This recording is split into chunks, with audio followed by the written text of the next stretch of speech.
다른 어떠한 것을 다 제쳐두고 이곳에 나와서 하나님을 예배하기 위해 모인 여러분, 하나님께서 잘해 주실 것입니다. 그럼 옆 사람과 그렇게 인사하시기 바랍니다. 하나님께서 잘해 주실 것입니다.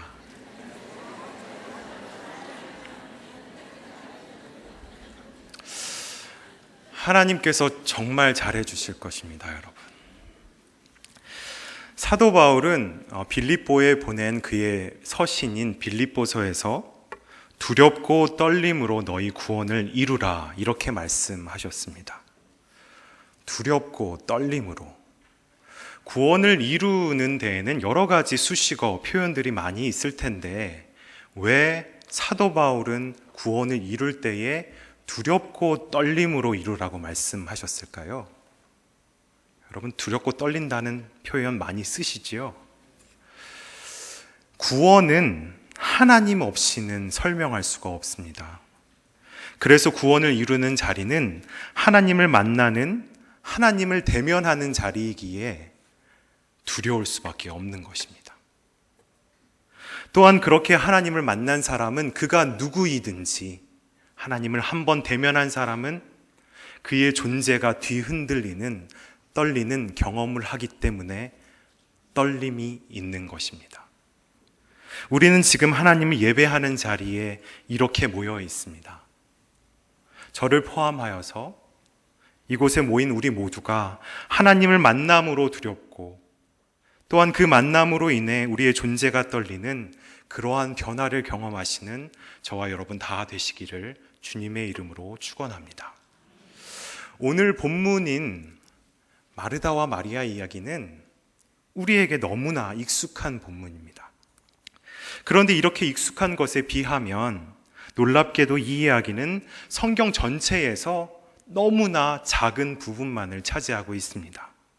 마태, 마가, 누가, 요한복음, 사복음서 중에 오직 누가복음에만 기록되어 있습니다. 또 분량으로 보면 38절에서 42절까지 단 5절에 지나지 않습니다. 그럼에도 이 마르다와 마리아 이야기가 우리에게 이리도 익숙한 이유는 무엇일까요? 물론 설교 강단과 성경 공부, 성경 묵상 등을 통해서 여러 가지 방법을 통해 여러 번 다루어졌기 때문이기도 하겠지만 그보다 우리의 신앙생활의 대부분이 오늘 본문에서의 마르다로 대변되는 doing, 행함, 이것과 떼어서는 설명할 수 없기 때문에 우리에게 익숙하게 느껴지는 것은 아닌지 생각해 봅니다. 우리 모두가 알고 있다시피 행함은 신앙생활의 구체적인 증거가 됩니다. 여러분, 성경에서 다른 사람을 판단하라고 했습니까? 하지 말라고 했습니까? 네, 하지 말라고 했습니다만 우리는 판단하게 되죠. 누군가가 신앙이 있는지 없는지를 가늠할 때 무엇으로 판단하십니까? 가장 먼저 보이는 행동으로 판단하기 마련입니다. 그래서 예수님의 형제인 야고보는 그의 서신 야고보서에서 행함이 없는 믿음은 죽은 것이다 라고 말했습니다. 게다가 너희는 말씀을 행하는 자가 되고 듣기만 하여 자신을 속이는 자가 되지 말라라고 권면했습니다. 그런데 오늘 본문 마르다와 마리아 이야기는 행함이 없는 믿음은 죽은 것이라고 믿고 있는 우리를 매우 혼란스럽게 하고 있습니다. 오늘 본문에서 예수님은 어떠한 주저함도 없이 이렇게 말씀하십니다. 마리아는 이 좋은 편을 택하였으니 빼앗기지 아니하리라. 마르다보다 마리아가 더 좋다라고 단언하고 계십니다. 야고보는 행함이 없는 믿음이 거짓된 것, 죽은 것이라고 했는데 예수님은 마르다보다 마리아가 더 좋다라고 말씀하셨습니다. 그럼 두 가지가 상반되고 있지 않습니까? 이럴 때는 형의 말을 들어야 합니까? 아우의 말을 들어야 합니까? 아주 혼란스럽습니다. 여기에 더 혼란스러운 사실이 있습니다. 본문 40절의 말씀을 우리 한 목소리로 읽겠습니다. 마르다는 준비하는 일이 많아 마음이 분주한지라 예수께 나아가 이르되 주여 내 동생이 나 혼자 일하게 두는 것을 생각하지 아니하시나이까 그를 명하사 나를 도와주라 하소서. 마르다는 준비하는 일이 많아. 여기서 준비하는 일에 해당하는 헬라어와 나 혼자 일하게 두는 것을 생각하지 아니하시나이까에서 일하게 두는 것에 해당하는 헬라어는 디아코니아와 디아코네오입니다. 여러분 헬라어라고 해서 좀 어렵게 느껴지시나요? 그래도 디아코니아는 많이 들어보셨죠? 디아코니아는 무슨 뜻입니까? 섬김이라는 뜻입니다. 디아코네오는 섬기다라는 뜻입니다. 디아코니아, 섬김은 예수님 사역의 본질이고 핵심이셨습니다. 인자가 온 것은 섬김을 받으려 함이 아니라 도리어 섬기려 하고 자기 목숨을 많은 사람의 대속물로 주려 함이니라. 예수님은 분명 우리에게 이렇게 말씀하셨습니다. 또한 최후의 만찬에서도 예수님은 나는 섬기는 자로 너희 중에 있다. 이렇게 말씀하셨습니다. 또한 승천을 앞두고 제자들에게 이제는 내가 떠나고 성령께서 너희와 함께 하실 것이다 라고 말씀하시면서 또 다른 보혜사를 너희에게 주겠다. 그렇게 말씀하셨습니다. 또 다른 보혜사를 너에게 주겠다라는 것은 예수님도 보혜사이셨다는 것입니다. 여러분, 보혜사가 어떤 뜻입니까? 섬기는 자, 돕는 자의 뜻입니다. 보혜사이신 성령님도 섬기는 자, 예수님도 섬기는 자, 그러면 성부 하나님은 어떤 분이실까요? 하나님을 부르는 이름 중에 임마누엘이 있습니다. 임마누엘은 언제 어디서나 우리와 함께 하신 하나님을 뜻합니다. 언제 어디서나 하나님이 우리와 함께 하신다는 것은 우리가 어떠한 상황에 놓일지라도 내가 너를 도와주겠다. 환난 날에 너의 도움이 되겠다. 그런 뜻 아니겠습니까? 이렇게 성령님, 예수님, 성부 하나님, 성삼위일체 하나님은 디아코니아의 형상, 섬기는 자의 형상을 가지고 계시는 분이십니다. 우리는 하나님의 형상으로 지음받은 사람들입니다. 그렇다면 우리는 하나님의 형상인 디아코니아의 형상, 섬기는 자의 형상을 드러내야 함이 마땅합니다. 그런데도 이상하게도 오늘 예수님은 섬김을 행했던 마르다보다 오히려 마리아가 좋은 편을 택했다라고 말씀하고 계십니다. 이처럼 오늘 본문 마르다와 마리아 이야기는 우리에게 매우 익숙한 것 같으면서도 동시에 여전히 우리에게 혼란을 주고 있습니다. 이럴 때에는 본문을 다시 한번 천천히 살펴봐야 할 필요가 있습니다. 본문은 이렇게 시작하지요. 그들이 길 갈 때에 예수께서 한 마을에 들어가심에 마르다라 이름하는 한 여자가 자기 집으로 영접하더라. 그들이 길 갈 때에, 그들이, 여러분 여기서 그들이 누구일까요? 예수님? 예수님의 제자들? 그들이 누구인지를 명확하게 이해하기 위해서는 누가복음 9장까지 거슬러 올라가야 됩니다. 9장 51절에는 이렇게 기록되어 있습니다.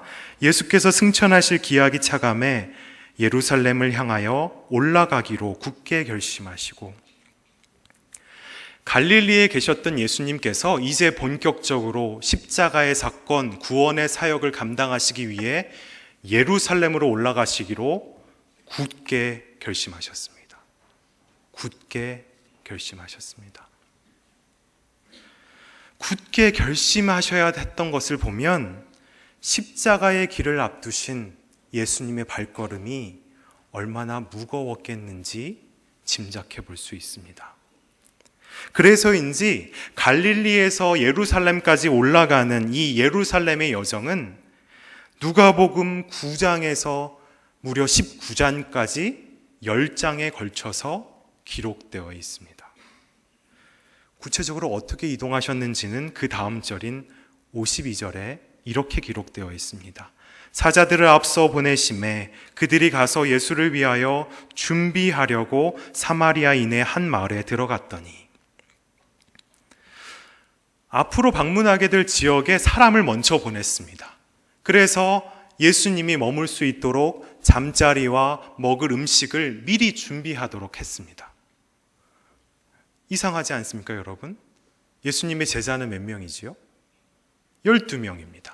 그러면 예수님을 포함해서 13명의 사람들이 이동하는 겁니다. 그런데도 굳이 사람을 꼭 보내서 이 사람들을 위한 잠자리와 음식을 준비하라고 시킬 필요가 있을까요? 이렇게 쉽게 생각할 수 있는데, 여러분, 그 무리들, 예수님을 따랐던 그 무리들은 고작 13명에 지나지 않는 것이 아닙니다. 예수님과 12제자 다 합쳐서 고작 13명밖에 되지 않는 것 같지만 10장 1절은 이렇게 기록되어 있습니다.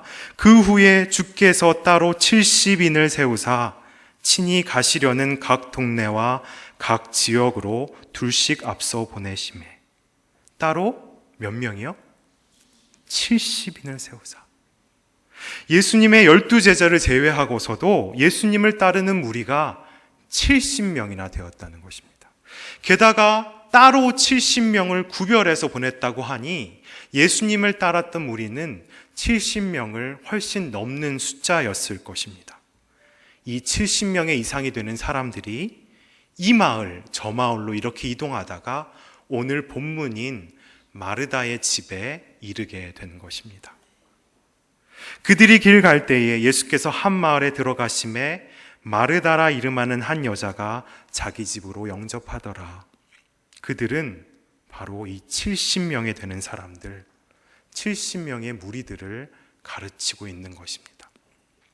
지금 마르다는 한두 명이 아닌 13명이 아닌 70인 이상의 잠자리와 음식을 혼자 끙끙거리며 준비하고 있는 것입니다.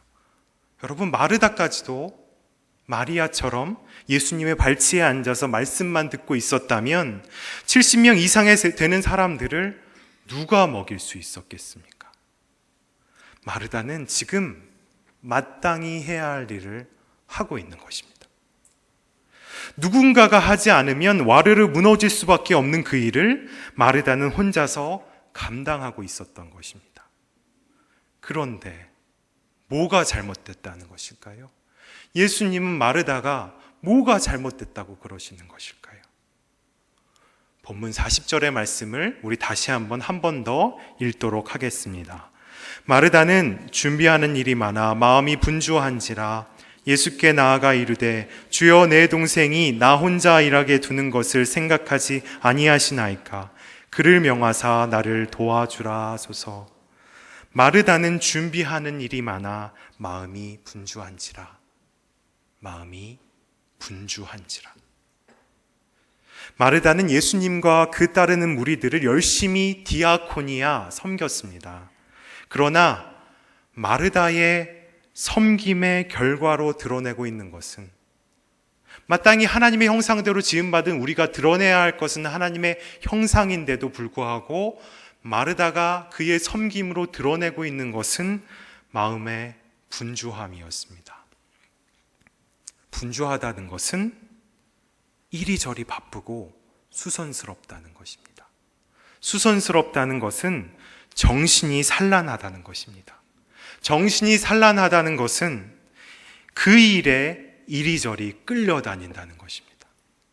다시 말해 일은 내가 하고 있지만 그 일에 대한 조절 능력, 통제력은 상실했다는 말입니다. 일 자체가 목적이 되어버린 것입니다. 일 자체가 목적이 되어서 마음마저 분주해진 마르다는 예수님께 항의하기 시작합니다. 주여, 내 동생이 나 혼자 일하게 두는 것을 생각하지 아니하시나이까 그를 명하사 나를 도와주라 하소서. 나라는 말이 몇 번 나옵니까? 3번 나옵니다. 일 자체가 목적이 되어버리면 마땅히 그 중심에 하나님이 있어야 될 사람이 그 중심에 하나님이 아닌 내가 있게 됩니다. 나는 이미 그 일에 대한 통제력을 상실해버렸는데 내가 중심이 되어버리면 그 일이 어찌 제대로 갈 수 있겠습니까? 주여, 내 동생이 나 혼자 일하게 두는 것을 생각하지 아니하시나이까? 그를 명하사 나를 도와주라 하소서. 스스로 중심이 된 마르다는 이제 예수님마저 자기 마음대로 하려고 합니다. 예수님, 왜 가만히 계십니까? 저만이라고 마리아는 지금 놀고 있는 것이 보이지 않으십니까? 뭐라고 말씀 좀 하셔야 되는 것이 아닙니까? 어서 가서 마리아에게 일하지 말고 놀지 말고 일하라고 명령 좀 해주십시오. 마리아가 못마땅했던 마르다는 그 마리아를 가만히 내버려 두시는, 가만히 보고만 계시는 예수님마저 못마땅하게 보이기 시작합니다. 여러분, 하나님을 내 중심대로, 내 마음대로 조정하려고 하는 모습, 어디서 많이 보시지 않으셨습니까? 여러분, 이것이 우리의 기도하는 모습은 아닙니까? 성경은 분명 마리아가 주의 발치에 앉아 그의 말씀을 들었다라고 기록하고 있습니다. 마리아는 분명 예수님의 발치에 앉아서 그의 말씀을 듣고 있었는데도 마르다의 눈에는 마리아가 일하지 않고 놀고 있는 것처럼 보였습니다. 주변 사람들까지도 내 중심대로, 내 마음대로 바라보고 통제하려는 모습. 여러분, 이 모습도 어디서 많이 보시지 않으셨습니까? 상대방을 대하는 우리의 모습은 아닙니까? 사랑하는 동순교회 성도 여러분, 그리스도인이 누군가를 섬기는 섬김의 목적은 어디에 있습니까? 마땅히 내가 아닌 하나님을 드러내는 것에 있어야 하지 않겠습니까? 그리스도인이 섬김을 행할 때에 그 중심에 하나님이 아닌 여전히 내가 있다면, 여전히 하나님의 자리에 내가 있다면 섬김을 아무리 행한다고 하더라도 온전한 하나님을 드러내기는 어려울 것입니다. 구약 성경에는 이런 이야기가 있어도 되나 싶을 정도의 충격적인 이야기가 많이 등장합니다. 그 중에 하나가 다윗의 아들인 암논의 이야기입니다.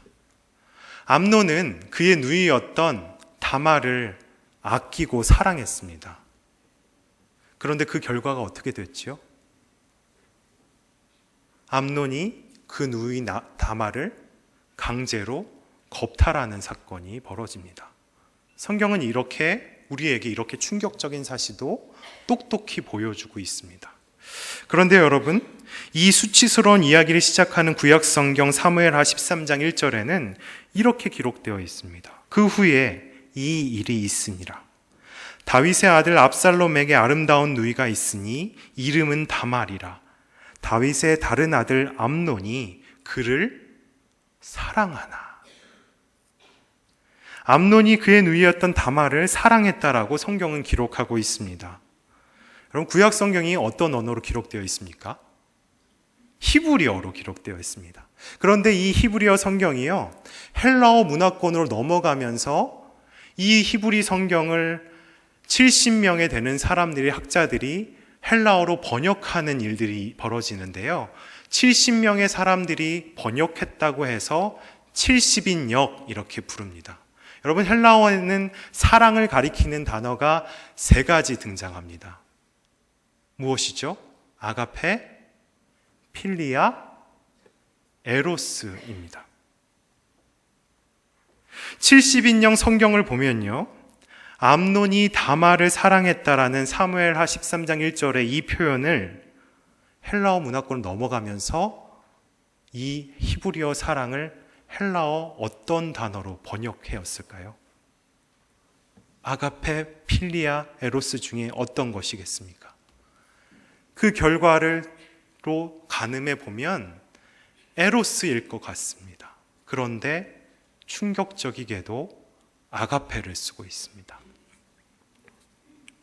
아가페는 일방적인 사랑, 숭고한 사랑, 어머니가 자녀를 사랑하는 그 놀라운 사랑을 가리킵니다. 그런데 아무리 숭고한 사랑, 어머니의 헌신적인 사랑을 행하고 있다 하더라도 그 중심에 내가 있다면, 내가 있어서 통제력마저 상실하였다면, 그래서 그 사랑을 목적으로 하고 있다면 그 사랑은 변질될 수밖에 없다는 것을 성경은 우리에게 말씀해 주고 계시는 것입니다. 그 사랑의 강도가 심하면 심할수록, 더 열정적인 사랑을 베풀면 베풀수록 그 중심에 내가 있다면 그 사랑은 더 수치스럽고 충격적인 결과를 초래할 수밖에 없게 될 것입니다. 그래서 예수님은 마리아가 잘했다라고 말씀하신 것입니다. 내가 마음의 중심이 되어서는 결코 하나님의 형상을 온전히 드러낼 수 없습니다. 마지막으로 39절의 말씀을 함께 읽어보겠습니다. 그에게 마리아라 하는 동생이 있어 주의 발치에 앉아 그의 말씀을 듣더니, 마리아는 주의 발치에 앉아 있었습니다. 누군가의 발치에 앉아 있다라는 것은 헬라어에서 누군가의 제자라는 관용적인 표현입니다. 제자는 발치에 앉아 있는 그 모습처럼 스승에게 자신의 통제권, 주도권을 내어드린 사람입니다. 그렇게 스승이 나를 인도해 주기를 바라는 것입니다. 제자가 스승의 인도함을 받고 있으니 그 제자의 행함을 통해 스승이 드러날 수밖에 없지 않겠습니까? 마리아가 발치에 앉은 사람은 예수님, 주님이셨습니다. 예수님의 발치에 앉아 예수님의 제자로 예수님의 인도함을 받는 사람은 그의 행함을 통해 예수님을 드러낼 수밖에 없을 것입니다. 사랑하는 동순교회 성도 여러분, 마르다는 디아코니아, 섬김을 행하면서도 분주함만을 드러냈습니다. 중요한 것은 무엇을 하고 있느냐가 아니라 누구의 인도함을 받느냐가 중요한 것입니다. 예수 그리스도의 인도함을 받으며 살아가는 사람은 그의 모든 행동, 모든 행함을 통해 예수 그리스도가 드러날 수밖에 없습니다. 오늘도 주의 발치에 앉은 자처럼 그분의 인도함을 통해 행함, 그 이후에 다른 어떠한 것이 아닌 하나님만을 드러내며 살아가시는 저와 여러분 다 되시기를 예수 그리스도의 이름으로 축원합니다. 기도하시겠습니다.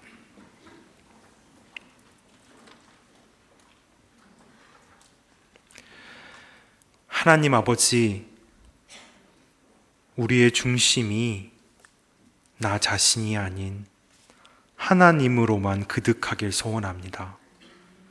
그래서 불안한 내 자신이 나를 이끌어 나가는 것이 아니라 선하신 하나님의 인도함을 받는 우리 모두가 되게 하여 주시옵소서.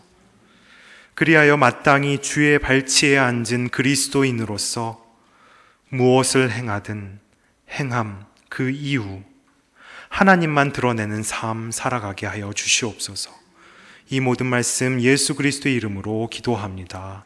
아멘.